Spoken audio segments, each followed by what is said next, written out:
হ্যাঁ, আজকে দাদা আপনারা আজকে এখানে চড়লাম আড়ালিয়াতে ত্রিপুরামতার তরফ থেকে কি কারণে আজকে এই গড়ে ভিজিট করা হয়েছে? আজকে আমরা এই অসংখ্য ধন্যবাদ আমরা প্রেস মিডিয়াকে। আজকে আমার ভাই এই নাজির হোসেন, এই নাজির ইসলাম, ওনার এই নেতৃত্বে উনি টিসিএফের চরিলাম এখন ইনচার্জ হিসাবে দেখছেন, এবং আমার ভাই মনোয়ার হোসেন ওনার নেতৃত্বে আজকে আমরা রাজ আমালের একজন লোক এখানে আসেন, আমরা জানি না, মহারাজ বিক্রম কিশোর মানিক্য আমালের একজন লোক, এই দাদুর নামটা কি আপনার?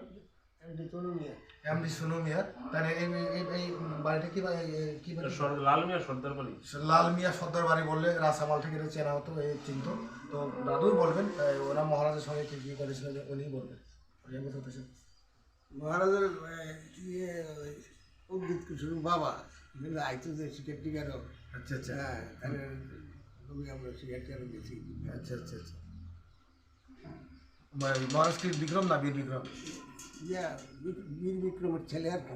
ও ক্রিট বিক্রম, মহারাজ ক্রিট বিক্রম মানে মহারাজ প্রকৃষ্ট মানিক্য ছেলের বাবা। আচ্ছা, ওনার বাবারই তো দেখছি। তুমি তো আপনার রায়তি প্রজা, রাজার সঙ্গে আপনার রায়তি প্রজা, রাজা রায়তি প্রজা খুব আচ্ছা আচ্ছা আচ্ছা। আমরা দলিলও লেখা আছে এখনো রাজার রায়তি প্রজা। আচ্ছা আচ্ছা, রাজার রায়তি প্রজা প্রজা। আচ্ছা আচ্ছা।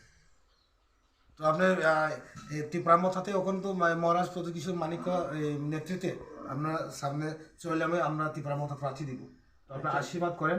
আর গেটার ত্রিপুরালেন বা ত্রিপুরালেন নিয়ে আমরা আজকে কথা বলছি।